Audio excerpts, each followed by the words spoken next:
Princess Lyra of the Zanara Empire was unlike anyone in the galaxy. Her beauty was more than physical, it carried an otherworldly glow, as if the stars themselves had blessed her. Her long silver hair flowed like liquid moonlight, her violet eyes shimmered with mystery, and her voice could silence a crowd in seconds. Yet beauty alone was not what made her rare. Lyra's body carried the ancient gift of the Zanara bloodline, a powerful genetic shield that protected her from any mate whose DNA was not strong enough. It was a living defense written into her very cells, rejecting all who were unworthy. For years, suitors from every corner of the galaxy had come to claim her hand.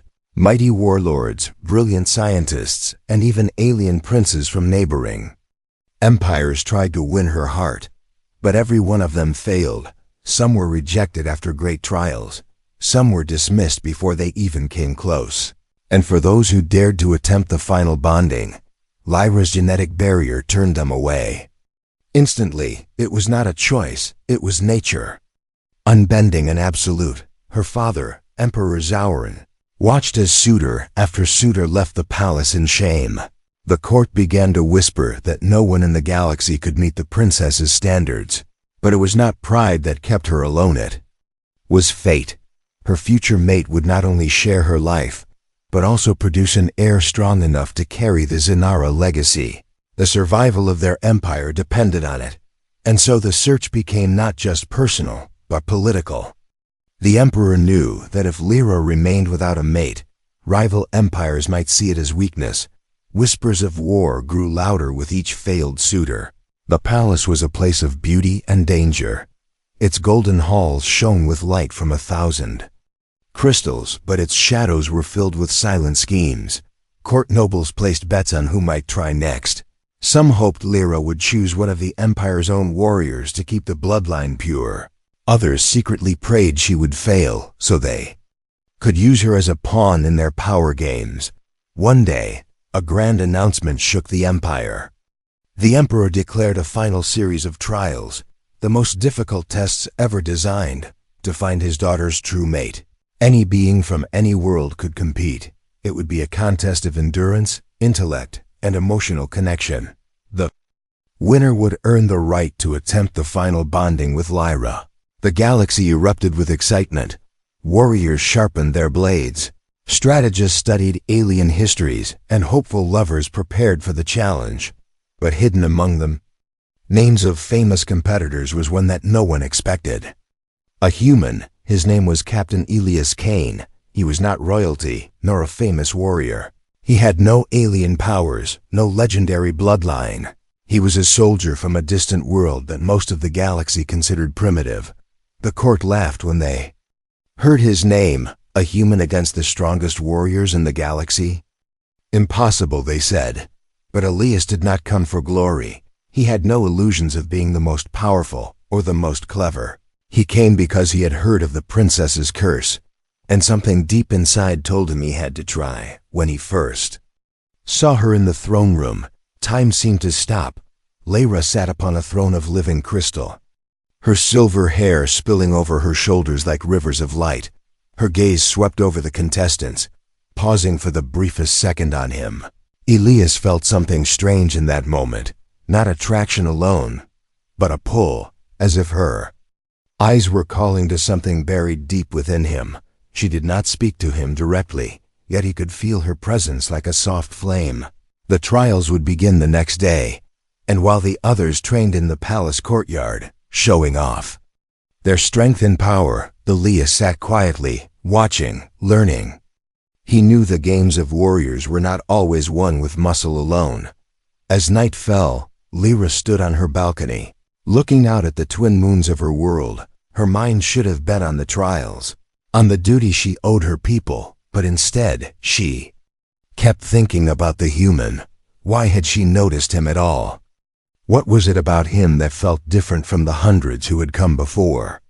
She told herself it was nothing, just curiosity.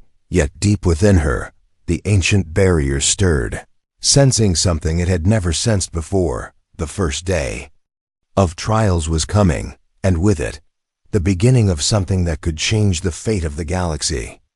Asterisk. The morning of the first trial arrived with the sound of war drums echoing through the palace grounds. The golden banners of the Zenara Empire swayed in the alien breeze, catching the light of the twin suns. Contestants stood in perfect rows, their armor gleaming, their weapons sharp, their eyes burning with ambition. Every warrior there had trained for years, surviving battles across galaxies. Among them, Captain Elias Kane stood with no weapon in hand. Wearing nothing but a plain dark uniform, he looked out of place, a shadow. Among flames, the alien nobles watching from the balcony whispered to one another. Some laughed openly, betting the human would fall in the first few minutes. Others didn't even bother to learn his name, calling him simply the Earthling. The Emperor rose from his throne, his deep voice carrying across the arena. "The first trial," he announced, "is the trial of endurance," he explained. That the contestants would be tested in the Crystal Labyrinth, a living maze made from razor-edged stone and shifting walls. It was designed not only to challenge the body, but to break the mind. No maps, no guidance, and no mercy. Survival was the only victory. The gates of the labyrinth groaned open, revealing darkness within. A cold wind poured out, carrying a scent of dust, blood, and something far older. The horn sounded, and the warriors rushed forward. Some sprinted at full speed, trying to claim the lead. Others stayed together, believing numbers would give them strength. Elias stepped inside last, moving slowly, letting the noise of the others fade ahead of him. He placed his hand on the labyrinth wall. Feeling the faint vibration beneath the stone, it was alive. He knew running blindly would only get him lost. Instead, he listened, memorizing every sound, every distant footstep, every shift in the walls. He moved like a hunter, not prey, elsewhere in the maze. Alien warriors fought against traps and each other. Blades clashed, roars echoed, and the air grew hot with the smell of sweat and fear. Some contestants fell into hidden pits, their screams fading into the dark. Others were crushed by walls that closed too fast. The labyrinth had no loyalty. It wanted all who entered to fail. Yet Elias advanced steadily, never panicking, never rushing. When a wall shifted suddenly, he slipped through before it closed. When a dead end appeared, he turned back without wasting time and frustration. He treated the maze like an opponent to be studied, not defeated by brute force. From a high balcony, Princess Lyra watched through the crystal viewing screens. Her eyes scanned the maze, following the glowing life sign markers of each contestant. Most flickered wildly, moving in chaos, one by one. Markers vanished as contestants were eliminated, but one marker, small, calm, and steady, moved like it knew exactly where it was going. It belonged to the human. Lyra found herself leaning closer to the screen, wondering how he remained so composed. It was as if he could hear the labyrinth breathing. Hours passed and the number of survivors shrank. Finally, the great gates of the labyrinth opened once more. The first to emerge was a giant reptilian warrior, covered in cuts and panting heavily. He collapsed the moment he crossed the line. Others stumbled out behind him, some carried by medics, and then, walking with steady steps and unbroken posture, came Elias. Not a single wound marked his skin. His calm eyes lifted to the balcony, meeting Lyra's gaze for just a second before he bowed. A murmur ran through the crowd. This was not the ending they had expected. A human had survived the crystal labyrinth without being broken. The Emperor studied him with new interest. The alien noble stopped laughing. Lyra felt her heartbeat quicken, though she could not explain why. The first trial was over, but in her heart, she knew the real test was only just beginning. The celebration after the first trial was brief. For many, surviving the crystal labyrinth was a great honor. But for Elias, it was only the first step. The next challenge would not test muscle or cunning. It would test something far more dangerous. It would test his very blood. That night, the palace halls glowed with soft golden light. The surviving contestants were given rest before the second trial. But rumors spread like wildfire about what was to come. Everyone knew of Princess Lyra's genetic shield. It was an ancient defense woven into the DNA of the Zanara royal bloodline. If it sensed weakness, impurity, or a threat, it would reject the intruder instantly. The rejection was not gentle, it was violent. Many who had tried before had been left unconscious or worse. Some never recovered. To pass this barrier was to prove that your very existence was worthy. In her private chamber, Lyra stood before a great mirror framed with living vines of crystal. She brushed her silver hair slowly, her thoughts not on herself, but on the human. No one had ever reached this stage from a species so far below the Zanara on the evolutionary scale. Part of her felt certain the barrier would reject him instantly, and yet something inside her whispered otherwise. She tried to ignore it, but the feeling lingered like the aftertaste of sweet fruit. The next morning, the surviving contestants were taken to the Hall of Resonance. The great chamber was shaped like the inside of a glowing heart. Pillars of pulsing crystal lined the walls, each one humming with a deep rhythm that could be felt in the bones. At the center of the hall stood the bonding platform, a circular stage of pure white stone. Here, the suitor would stand while the princess activated her genetic defense. It was not just a test for the suitor, it was a test for her as well. If the barrier found the suitor unworthy, the reaction could leave her drained and weakened. For days, the first to step forward was a massive warrior from the Orion Belt. He bowed deeply, confident in his strength. Lyra closed her eyes, letting the barrier flow through her like a river of light. Within seconds, the warrior's body shook violently, and he was thrown back from the platform. Gasps filled the hall. The medics rushed to him, but he was already unconscious. One after another, the next suitors stepped forward. Some lasted seconds. Others barely touched the platform before being hurled away. The crowd began to murmur that the princess's barrier had grown even more unforgiving. Finally, it was Elias's turn. He walked forward without hesitation. No armor, no grand display of power. Just steady steps and calm eyes that met hers without fear. As he stepped onto the platform, Lyra felt the first wave of the barrier rise within her.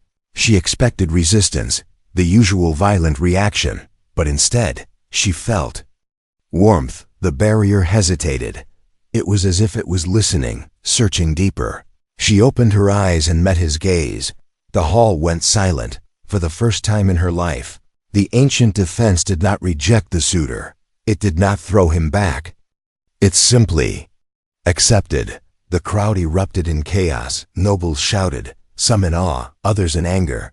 The emperor's eyes narrowed, trying to hide his surprise. Lyra's hands trembled slightly as she stepped down from the platform. She did not understand what had happened, but deep inside, she knew that this was the beginning of something the galaxy was not ready for. The third morning of the trials began without the sound of war drums. Instead, the palace halls were filled with a quiet tension. The contestants expected another test of strength or endurance, but the emperor had something different in mind. The next challenge, he declared, is the trial of minds. This was a test no blade could win. It would be held in the Chamber of Echoes, a place where knowledge, logic, and instinct were tested to their limits. The chamber itself was older than the palace, older than the empire. Its walls were covered in alien script from forgotten civilizations. The air inside felt heavy, as if the room was alive and waiting. Princess Lyra sat in a high seat overlooking the chamber. She had been told that this test could reveal a person's true nature. Many warriors had failed here before, their strength meaning nothing when faced with the silent weight of impossible questions. The rules were simple. Each contestant would face 3 trials inside the chamber, one of memory, one of strategy, and one of choice. Pass all 3, and you could move on. Fail even one, and you were out. The first contestants entered, confident in their skills. Most stumbled in the memory test, unable to recall patterns of sound and light after only seconds of exposure. Others failed in strategy, trapped in puzzles that shifted with every move. Some made it to the choice test, but their decisions revealed greed, fear, or dishonor. The chamber judged them without mercy. When Elias stepped inside, The air seemed to grow colder. He looked at the walls, not with awe, but with curiosity. The memory trial began. Patterns of light flashing across the crystal panels, where others had tried to memorize every detail. Elias focused on rhythm. He recognized that the lights were not random. They followed a pulse, like a heartbeat. By matching the beat in his mind, he recalled the sequence perfectly. The chamber allowed him to pass. The strategy trial followed. A three-dimensional puzzle appeared before him, shifting like a floating maze. The other contestants had tried to force it into shape. Elias did the opposite. He stepped back and waited. He noticed the puzzle shifted faster when touched, but slowed when left alone. By resisting the urge to rush, he let the maze reveal its own solution. The pieces aligned on their own, and the puzzle dissolved into light. Finally came the trial of choice. A holographic scene unfolded before him. 3 paths, each with a cost. One offered great personal gain but would harm an innocent. Another promised safety but abandoned the mission. The third was dangerous and uncertain, but protected everyone else. Elias didn't hesitate. He chose the third path, knowing it could cost him everything. The chamber's walls glowed with deep blue light. It had judged his choice as worthy. From above, Lyra's lips curved into the faintest smile. No alien noble had passed all 3 tests so effortlessly in years. The human had not only survived, he had done it with calm, patience, and selflessness. Whispers filled the hall. Some said he was lucky. Others began to fear that he might actually win. Lyra, however, felt something different. Curiosity was turning into admiration, and admiration was something far more dangerous. The day of the final trial arrived with no fanfare, no drums, no cheering crowds, no flashing lights. For this was not a trial of spectacle, but of the heart. It was called the bonding ritual, and it was the most dangerous test of all in Zanara tradition. The bonding was not about combat or intellect. It was about connection, true, unguarded connection. The suitor and the princess would be locked in the chamber of truth for a full rotation of the twin suns. 24 hours with no weapons, no distractions, and no way to hide their thoughts. The chamber itself was alive with ancient crystal technology that amplified emotions. Every word spoken inside was felt, not just heard. Every falsehood burned like fire.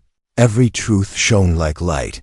The other contestants, still nursing their pride, whispered that the human would fail here. They said that the princess would see through him, that his simplicity would not be enough for a royal heart. But Elias walked toward the chamber without hesitation, not with arrogance, but with quiet certainty inside. The walls glowed with a gentle, shifting light. Lyra stood by a crystal table, her violet eyes calm but searching. They sat across from each other, the silence stretching between them like an invisible rope. At first, their words were guarded. She asked about his world, and he told her of Earth, its blue skies, green forests, and oceans that moved like breathing giants. He spoke not like a soldier, but like a man who loved his home. In turn, she spoke of Zanara, the weight of her crown, the endless pressure to choose a mate, the loneliness that no palace walls could protect her from. The chamber pulsed gently, as if feeding on their shared truths. Hours passed and the conversation grew deeper. They laughed at small things, a clumsy story from his youth, a mistake she made as a child that no one dared to remind her of. When their laughter faded, they spoke of loss. Elias told her of comrades he could not save. Lyra told him of her mother, taken by illness long before her time. The walls glowed brighter. The chamber could feel the bond growing. By the final hour, the silence between them was no longer heavy. It was warm, alive, filled with something unspoken. Lyra reached out without thinking, her fingers brushing his. A rush of energy passed between them. Her heart raced, not from fear, but from something far more dangerous. The chamber responded instantly, its light flaring in golden brilliance. It had sensed a rare truth, 2 souls aligning. When the doors opened, the Emperor and the court were waiting. Lyra stepped out first, her face calm, but her eyes holding a quiet storm. Elias followed, his steps steady, Neither spoke of what had happened inside. But the glow that lingered in the princess's eyes told the court more than words ever could. The palace had never been so silent. The bonding ritual was complete, and now came the moment everyone feared and anticipated, the final acceptance. Merging of bloodlines. If the princess's genetic barrier rejected him, it would be the end. If it accepted him, it would be history. The Hall of Ancestry glowed with deep blue light. Here, the merging would take place. At the center stood the blood seal, a great circular platform carved with symbols older than the empire itself. This was where centuries of royal unions had been decided, and where just as many had been destroyed. Lyra stepped forward first, her silver hair shining like a river under moonlight. Her face was calm, but her heartbeat pounded in her chest. She had told herself to remain distant, to treat this as duty, but after the bonding, her feelings had shifted. She didn't just want him to pass. She feared what it would mean if he failed. Elias stepped onto the platform across from her. He was unarmed, unarmored, only his steady gaze meeting hers. The Emperor gave a single nod. The ancient machinery beneath the floor began to hum. The crystal lines of the platform lit up, spiraling toward the center. A column of soft light rose between them. This was the barrier's awakening. For most, this was the moment of violent rejection. The barrier would flare, attacking foreign DNA with unbearable force. Lyra braced herself for the usual pain, the backlash of a failed match.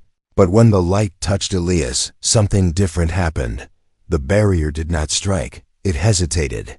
Then, like ice melting under the sun, it dissolved. The warmth spread from her chest to her fingertips. Her breath caught. This had never happened before. Gasps filled the hall. The nobles shouted, some in celebration, others in outrage. The Emperor's jaw tightened, but his eyes betrayed the shock he tried to hide. The blood seal glowed gold, a color reserved for perfect compatibility. The ancient symbols beneath their feet flared so brightly they lit the entire hall. The barrier had not just accepted him, it had embraced him. Lyra felt tears sting her eyes, though she did not let them fall. Elias stepped forward, closing the space between them. Neither spoke, for words would have broken the moment. The chamber's golden light wrapped around them like a vow. Every witness knew they were seeing something the galaxy had believed impossible. From that moment, Elias was no longer just a competitor. He was the chosen mate of the Princess of Zanara, and the first human in history to defy the laws of alien nature. News of the impossible spread through the galaxy like wildfire. On distant worlds, alien leaders held emergency meetings. Some feared what the union of a Zanara princess and a human might mean. Others saw opportunity, an alliance that could reshape the balance of power. Within the palace, the atmosphere had shifted. The nobles who once mocked Elias now studied him with wary eyes. They could not ignore the golden seal of the blood platform. It was the mark of fate, unchangeable and absolute. Weeks passed, and whispers turned into certainty. Princess Lyra was with child. The announcement came not from the Emperor, but from Lyra herself.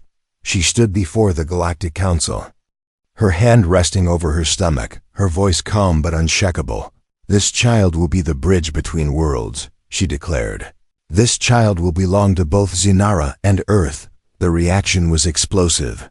Some delegates cheered, others shouted in protest. There were threats, demands, and promises all in the same breath. For centuries, the Zanara bloodline had been untouched by outside DNA. Now, a human had not only broken through the genetic barrier, he had planted a seed for a new future. Elias stayed close to Lyra during the storms that followed. He faced the glares, the challenges, even the assassination attempts without flinching. He had fought in wars, but he had never faced a battlefield like this. Here, the weapons were words, alliances, and silent daggers in the dark. And yet, not all was danger. There were those who came forward and support leaders, warriors, and even common citizens from both worlds. They saw hope in this union, hope that perhaps the galaxy could move beyond its old divisions. One night, under the twin moons, Lyra and Aaliyah stood on the palace balcony. She asked him if he regretted stepping into the trials. He looked at her with that same calm certainty and said, "If I hadn't, I would have spent my life wondering if we were meant to meet." She smiled, leaning her head against his shoulder. In that moment, the future did not feel like a threat. It felt like a promise, but far away in the shadow of an uncharted star. A council of unseen enemies watched. They did not cheer this union. They saw it as the first step toward a war they intended to win. And so, even as the princess and the human began their new life, the galaxy's most dangerous game had already begun.